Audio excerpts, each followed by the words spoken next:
The Demon Core was a sphere of plutonium that was involved in two fatal radiation accidents when scientists tested it as a fissile core of an early atomic bomb. It was manufactured in 1945 by the Manhattan Project, the U.S. nuclear weapon development effort during World War II. It was a subcritical mass that weighed 6.2 kilograms, 14 pounds, and was 8.9 centimeters, 3.5 in diameter. The core was prepared for shipment to the Pacific Theater as part of the third nuclear weapon to be dropped on Japan, but when Japan surrendered, the core was retained for testing and potential later use in the case of another conflict. The two criticality accidents occurred at the Los Alamos Laboratory in New Mexico on August 21, 1945, and May 21, 1946. In both cases, an experiment was intended to demonstrate how close the core was to criticality, using a neutron-reflective tamper layer of dense material surrounding the fissile material. In both accidents, the core was accidentally put into a critical configuration. Physicist Harry Daghlian, in the first accident, and Louis Slotin in the second accident, both suffered acute radiation syndrome and died shortly afterward. At the same time, others present in the laboratory were also exposed. The core was melted down during the summer of 1946, and the material was recycled for use in other cores. The Demon Core, like the core used in the bombing of Nagasaki, was, when assembled, a solid 62 kilogram, 14 pounds, softball-sized sphere measuring 8.9 centimeters, 3.5 in diameter. It consisted of 3 parts made of plutonium-gallium, 2 hemispheres and an anti-jet ring, designed to keep neutron flux from jetting out of the joined surface between the hemispheres during implosion. The core of the device used in the Trinity test at the Alamogordo bombing and gunnery range in July did not have such a ring. The refined plutonium was shipped from the Hanford site in Washington to the Los Alamos Laboratory. An inventory document dated August 30 shows Los Alamos had expended 1, 2, 3, 4 R1, the components of the Trinity and Nagasaki bombs, and had in its possession is 5, 6 R2, finished and in the hands of quality control. Material for is 7 R3. Was in the Los Alamos metallurgy section and would also be ready by September 5. It is not certain whether this date allowed for the unmentioned HSATS fabrication to complete the fourth core. The metallurgist used a plutonium-gallium alloy, which stabilized the delta phase allotrope of plutonium so it could be hot-pressed into the desired spherical shape. As plutonium was found to corrode readily, the sphere was then coated with nickel on August 10. Major General Leslie R. Groves, Jr. wrote to General of the Army George C. Marshall, the Chief of Staff of the United States Army, to inform him that the next bomb of the implosion type had been scheduled to be ready for delivery on the target on the first good weather after August 24, 1945. We have gained 4 days in manufacture and expect to ship the final components from New Mexico on August 12 or 13.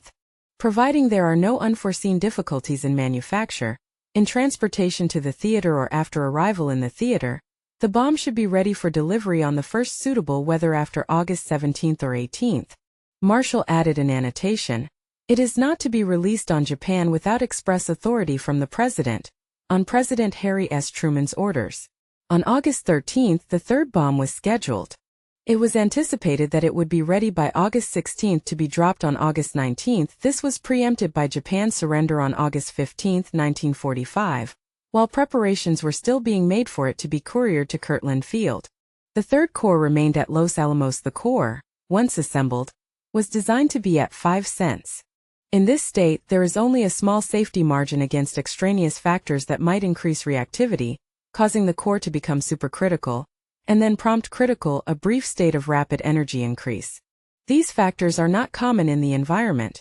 They are only likely to occur under conditions such as the compression of the solid metallic core, which would eventually be the method used to explode the bomb, the addition of more nuclear material, or provision of an external reflector which would reflect outbound neutrons back into the core.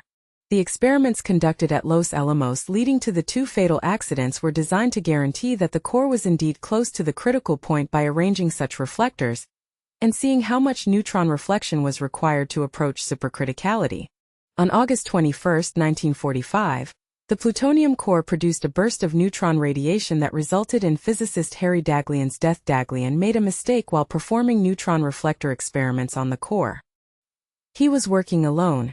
A security guard, Private Robert J. Hemmerly, was seated at a desk 10 to 12 feet 3 to 4 m away. The core was placed within a stack of neutron-reflective tungsten carbide bricks, and the addition of each brick made the assembly closer to criticality. While attempting to stack another brick around the assembly, Daghlian accidentally dropped it onto the core and thereby caused the core to go well into supercriticality, a self-sustaining critical chain reaction. Following criticality, a bright blue light flashed throughout the room. He quickly moved the brick off the assembly, but he received a fatal dose of radiation. He died 25 days later from acute radiation poisoning. On May 21, 1946, physicist Louis Slotin and 7 other personnel were in a Los Alamos laboratory conducting another experiment to verify the closeness of the core to criticality by the positioning of neutron reflectors. Slotin, who was leaving Los Alamos, was showing the technique to Alvin C. Graves, who would use it in a final test before the Operation Crossroads nuclear test scheduled a month later at Bikini Atoll. It required the operator to place 2 half-spheres of beryllium, a neutron reflector, around the core to be tested and manually lower the top reflector over the core using a thumb hole at the polar point. As the reflectors were manually moved closer and farther away from each other, neutron detectors indicated the core's neutron multiplication rate. The experimenter needed to maintain a slight separation between the reflector halves to allow enough neutrons to escape from the core in order to stay below criticality. The standard protocol was to use shims between the halves, as allowing them to close completely could result in the instantaneous formation of a critical mass and a lethal power excursion. By Slotin's own unapproved protocol, the shims were not used. The top half of the reflector was resting directly on the bottom half at one point, while 180 degrees from this point a gap was maintained by the blade of a flat-tip screwdriver in Slotin's hand. The size of the gap between the reflectors was changed by twisting the screwdriver. Slotin, who was given to bravado, became the local expert, performing the test on almost a dozen occasions, often in his trademark blue jeans and cowboy boots in front of a roomful of observers. Enrico Fermi reportedly told Slotin and others they would be dead within a year if they continued performing the test in that manner. Scientists referred to this flirtation with a nuclear chain reaction as tickling the dragon's tail, based on a remark by physicist Richard Feynman. On the day of the accident, Slotin's screwdriver slipped outward a fraction of an inch while he was lowering the top reflector, allowing the reflector to fall into place around the core. Instantly, there was a flash of light. The core had become supercritical, releasing an intense burst of neutron radiation. Slotin quickly twisted his wrist, flipping the top shell to the floor. There was an estimated half-second between when the sphere closed to when Slotin removed the top reflector. Slotin received a lethal dose of 1,000 radians, 10 grays, neutron and 114 radians, 14 grays, gamma radiation in less than a second, while the position of Slotin's body over the apparatus shielded the others from much of the neutron radiation. Slotin died 9 days later from acute radiation poisoning. Graves, the next nearest person to the core, was watching over Slotin's shoulder, and was thus partially shielded by him. He received a high but non-lethal radiation dose. Graves was hospitalized for several weeks with severe radiation poisoning. He died 19 years later at age 55 of heart failure. While this may have been caused by Graves' exposure to radiation, the condition may have been hereditary, as his father also died of heart failure. The second accident was reported by the Associated Press on May 26, 1946.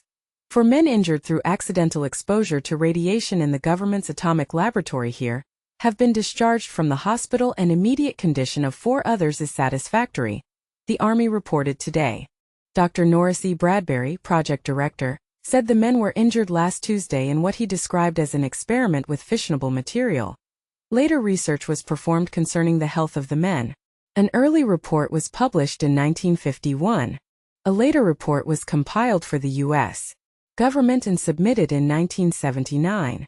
A summary of its findings: 2 machinists, Paul Long and another, unidentified, in another part of the building, 2,025 feet, 67.5 meters, away were not treated. After these incidents, the core, originally known as Rufus, was referred to as the Demon Core. Hands-on criticality experiments were stopped, and remote control machines and TV cameras were designed by Schreiber, one of the survivors, to perform such experiments with all personnel at a quarter-mile distance.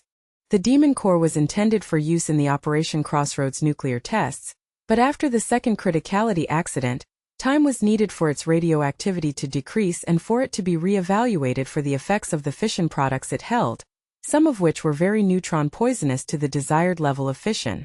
The next two cores were shipped for use in Able and Baker, and the Demon core was scheduled to be shipped later for the third test of the series, provisionally named Charlie, but that test was cancelled because of the unexpected level of radioactivity resulting from the underwater Baker test and the inability to decontaminate the target warships.